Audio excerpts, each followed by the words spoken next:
My name is Elena Brooks, and I was 36 years old when I learned the cruelest thing a mother can do is pretend your pain is inconvenient. For 7 years, I tried to have a baby. 7 years of clinic waiting rooms with fake lavender plants and outdated magazines. 7 years of smiling politely at receptionists who stopped recognizing me only because staff turnover was high.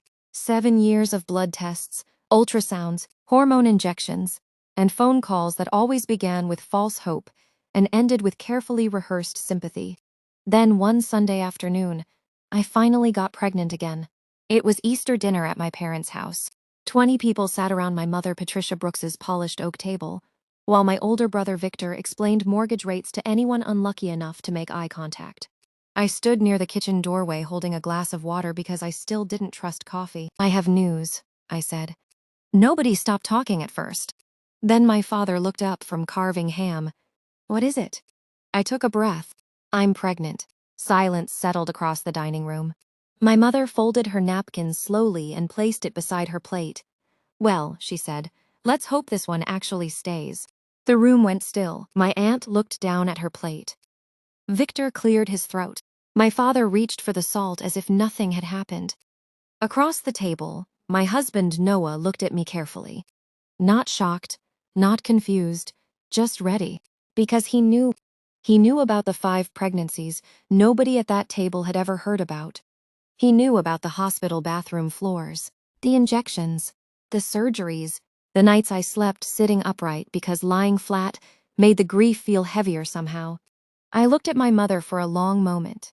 Then I reached into my coat pocket and unfolded a single sheet of paper. It was a letter from my reproductive specialist. 3 paragraphs. Plain English. No medical jargon. By the time I finished reading the second paragraph aloud, my mother's face had gone pale. By the third, Victor stopped eating. And for the first time in my entire life, every person at that table understood exactly who the problem had been all along. I work in records management for a large insurance company. Not glamorous work. Not impressive work. Nobody grows up dreaming about organizing compliance archives and reviewing claim histories from 12 years ago. But I like patterns. I like systems. I like finding the one inconsistency everyone else skipped past because they were in too much of a hurry. My office is on the 4th floor beside the legal department. No windows, beige walls, old fluorescent lights that hum softly all day. Most people forget I'm there. That suited my family's opinion of me perfectly. My mother spent 29 years teaching middle school literature. My father owned a roofing business. Victor became a corporate attorney before he turned 30, which basically elevated him to sainthood in my mother's eyes. And me, I was sensitive. That was the family word. Sensitive. Not smart. Not accomplished. Not difficult. Just fragile enough to dismiss. When relatives asked what I did for work, my mother always answered for me. She handles paperwork. As though I spent my days alphabetizing sticky notes. Noah was the first person who ever asked another question. We met at a bookstore during a thunderstorm. He was standing on a ladder reaching for a biography on the top shelf, while I waited below pretending not to stare at him. He worked as a restoration carpenter. Old houses mostly. Floors, staircases, built-ins. The kind of work that required patience. The kind of man who listened fully before speaking. We got married in a courthouse on a rainy Thursday morning because neither of us wanted a wedding that looked like a performance for relatives who barely noticed us anyway. For 3 years, we were happy in a small blue house with crooked kitchen cabinets and a backyard full of weeds. Then we started trying for a baby. At first, it was ordinary. Apps, calendars, ovulation strips in bathroom drawers. Then came the appointments, the referrals, the blood work, the specialists. The first pregnancy lasted 10 weeks. I miscarried alone in our bathroom while Noah was driving home from work. I remember apologizing to the nurse on the phone for crying too hard to answer her questions. That was who I was back then. A woman who thought pain became easier for other people if she made herself smaller inside it. The second loss came at 8 weeks. The third at 12. The fourth ended before we even heard a heartbeat. Each doctor used nearly identical language. Unfortunately, these things happen. Unfortunately, maternal age can contribute. Unfortunately, stress may play a role. Unfortunately, unfortunately, unfortunately, like grief was customer service. I never told my parents. Not once. Because I already knew what my mother would say. She would ask whether I was working too much, whether I had gained weight, whether I waited too long, whether Noah and I should stop obsessing. So instead I carried it quietly. I learned how to give myself injections without bruising. I learned how to smile during baby showers. I learned how to sit through holiday dinners while relatives asked when we planned on finally starting a family.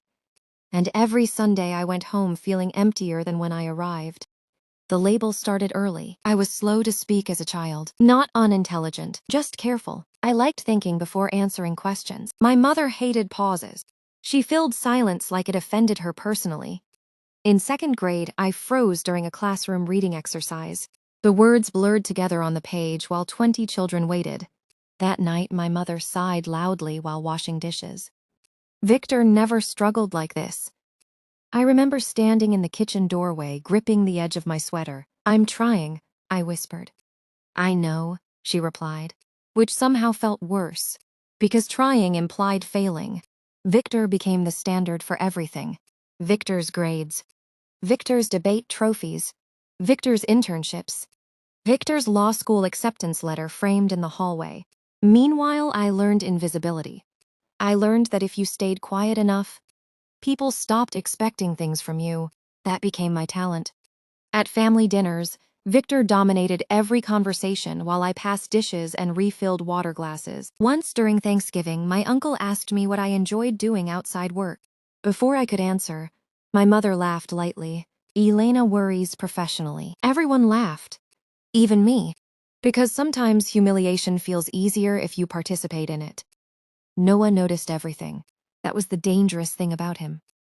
One night after dinner, he watched me clean already clean countertops for nearly 15 minutes before gently taking the sponge from my hand. "You don't have to earn rest," he said. I almost laughed. The sentence sounded fictional, like something people in movies believed. Noah came from a family that hugged constantly and argued loudly and apologized afterward. I came from a family where emotions were treated like spills. Clean them quickly. Pretend they never happened. The fertility treatments drained us financially. We refinanced the house once, canceled vacations, stopped replacing furniture. I kept spreadsheets tracking every appointment, medication, hormone level, and outcome. Column A, date. Column B, procedure. Column C, cost. Column D, result. Most entries ended the same way. Negative. Loss. Failed transfer. Chemical pregnancy. I updated everything meticulously because organization gave grief edges. If pain had categories, maybe it became survivable. Noah worried about me. Not dramatically. Quietly. He'd bring tea into the office while I researched fertility studies at midnight. He'd rub my shoulders while I highlighted medical journals like I was studying for an exam nobody else knew existed. "You can stop for tonight," he'd say. But stopping meant feeling. So I kept reading. Everything changed after the 5th miscarriage. Not emotionally, practically. I stopped hoping, started investigating. My new specialist was Dr. Hannah Reeves. Direct, efficient, no fake sympathy voice. At our first appointment, she reviewed my records for nearly 10 uninterrupted minutes. Then she looked up. "I think something's being missed." That sentence rearranged my entire nervous system. She ordered extensive genetic testing, karyotyping, autoimmune panels, hormone analysis, tests no previous doctor had bothered suggesting. I spent evenings reading medical studies instead of novels. Chromosomal translocations, inherited mutations, recurrent pregnancy loss syndromes. I built spreadsheets comparing case histories to my own. Noah found me asleep at the dining room table twice in 1 week. "You're doing detective work again," he murmured. Maybe I was, but for the first time, I believed there might actually be something to find. I mentioned the testing casually during a phone call with my mother. Her response was immediate. "Elena, you need to stop obsessing over this." "I'm not obsessing. You're turning yourself into a patient." I stared at the wall while she continued. "Some women just aren't meant to have children." There it was again. Not sadness, not concern. Annoyance, as though my infertility reflected poorly on the family somehow. I hung up before she finished speaking. Noah was sanding cabinet doors in the garage when I walked in. "She thinks I should stop trying," I said. He set down the sander immediately. "What do you think?" Nobody in my family had ever asked me that question before. I cried so hard I couldn't breathe. Dr. Reeves called 2 weeks later. We found the cause. I sat perfectly still in her office while she turned the monitor toward me. Chromosomes. Tiny rearranged pieces.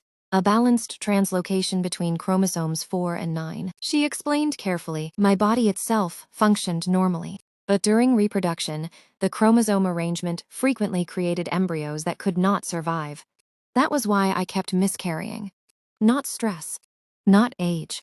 Not bad luck. Genetics. A microscopic rearrangement I'd carried since birth. "There's a treatment path," she said. "IVF with genetic testing. Screen healthy embryos before implantation. Real numbers. Real probabilities. Not guesses." Then she added one more sentence. "This is usually inherited from a parent." The room seemed to tilt slightly. Inherited. I drove to Noah's workshop afterward and repeated everything twice because my brain struggled to hold the information. When I finished, he cupped my face gently. "It was never your fault." I closed my eyes. No one had ever said those words to me before. A month later, my parents decided to sell the family house. Victor was busy with work, naturally, so I ended up helping my mother sort old storage boxes. The house smelled exactly the same as it had during childhood. Coffee, dust, furniture polish. And beneath everything, cedar, always cedar. Near the hallway linen closet sat an old wooden chest I recognized instantly. I hadn't seen it in nearly 25 years. When I was 9, I tried opening it once. My mother snatched it away so quickly she scratched my wrist with the latch. "Don't touch things that aren't yours." She sounded frightened, not angry. Frightened. Now the chest sat half-hidden beneath winter blankets. My mother was downstairs taking a phone call. I opened it. Inside was a tiny knitted blanket, a hospital bracelet, a photograph, and a folded sympathy card. I picked up the bracelet first. Baby Brooks. Male. 1987. 4 years before I was born. My hands started shaking. Underneath the card was a death certificate. Stillbirth. 32 weeks. I sat on the hallway floor staring at the papers while something cold moved slowly through my chest. I had a brother. No one had ever told me. Not once. Not during childhood. Not during adulthood. Not during 7 years of infertility and repeated pregnancy loss. Nothing. I heard my mother climbing the stairs. When she saw the open chest, she froze. For a long moment, neither of us spoke. Then quietly, she said, "Put that away." Not "I'm sorry." Not "I should have told you." Just, "Put that away." I looked up at her. "How could you never mention him?" Her face hardened instantly. "It was a long time ago." "A long time ago?" I repeated. "I lost 5 pregnancies." She folded her arms. "And I survived mine. Mine. Not ours. Not his. Mine. Like grief was property." I stood slowly. "Did you know?" I asked. "Know what? That this could be genetic?" Her expression flickered. Just once. Barely visible. But enough. Enough for me to understand she had known far more than she ever admitted. That night I couldn't sleep. Noah found me sitting at the kitchen table at 2 a.m., holding the hospital bracelet. She knew, I whispered. "I think she buried it." Noah sat beside me quietly. "She survived the only way she knew how." Maybe. But survival can become cruelty if you demand silence from everyone else too. The next week, Dr. Reeves confirmed my suspicion. My mother's genetic testing showed the exact same balanced translocation. Same chromosomes. Same rearrangement. Inherited. Suddenly, decades of silence made horrifying sense. My mother hadn't ignored my pain because she didn't understand it. She ignored it because she understood it too well. And instead of facing it, she built an entire personality around pretending weakness didn't exist. Victor called after hearing about the results. "You should go easy on Mom," he said immediately. Of course he did. Golden children protect systems that benefit them. She lost a baby too. I know. She did her best. I looked around my kitchen, at medication boxes, invoices, Appointment schedules. 7 years of hidden grief. No, I said quietly. She didn't. The IVF cycle worked on the second attempt. Healthy embryo. Normal chromosome balance. Good implantation. Strong heartbeat. Every milestone terrified me. At 8 weeks, I expected bleeding. At 12 weeks, I expected silence during the ultrasound. At 20 weeks, I finally bought one baby outfit and hid it in a drawer because happiness still felt dangerous. My mother barely acknowledged the pregnancy, maybe because now she couldn't blame me anymore. The diagnosis had removed her favorite weapon. One Sunday, she came to visit unexpectedly. Noah was outside repairing the porch railing. We sat at the kitchen table in uncomfortable silence. Finally, she spoke. I didn't know how to talk about it. I waited. When I lost the baby, she continued carefully. People told me to move on, so I did. No, I replied softly. You buried it. Her eyes filled instantly with tears. She clearly hated showing. You think you're the only person who suffered? There it was, the competition. Pain transformed into hierarchy. I looked at her for a long moment. I think I begged for kindness, I said quietly. And you treated me like an embarrassment. She stared at the table. For once, she had no response. Our daughter arrived in October during a thunderstorm. 7 pounds, 2 ounces, dark hair, loud cry, healthy chromosomes. Noah cried before I did. I held her against my chest and felt something unfamiliar settle inside me. Not relief exactly, safety. Like my body finally understood the fight was over. We named her Claire. My mother, she looked older somehow, smaller. She stared at Claire for several silent seconds before speaking. She's beautiful. I nodded. Then my mother said something I never expected to hear. I was afraid to love mine too much. The room went quiet, because suddenly everything made terrible sense. The silence, the distance, the cruelty. My mother believed love invited loss. So she rationed affection like it was dangerous. I almost reached for her hand. Almost, but understanding someone and trusting them are different things. She kissed Claire's forehead gently before leaving. At the door, she paused. I'm sorry, Elena. Simple words, late words, but real. After she left, Noah sat beside me holding Claire carefully against his chest. You okay? I looked out the hospital window at the rain sliding slowly down the glass. For most of my life, I thought healing meant getting answers. But healing wasn't the chromosome test, or the diagnosis, or even the apology. Healing was realizing my mother's damage did not have to become mine. Claire stirred softly in Noah's arms. And for the first time in years, the future felt larger than the grief behind me.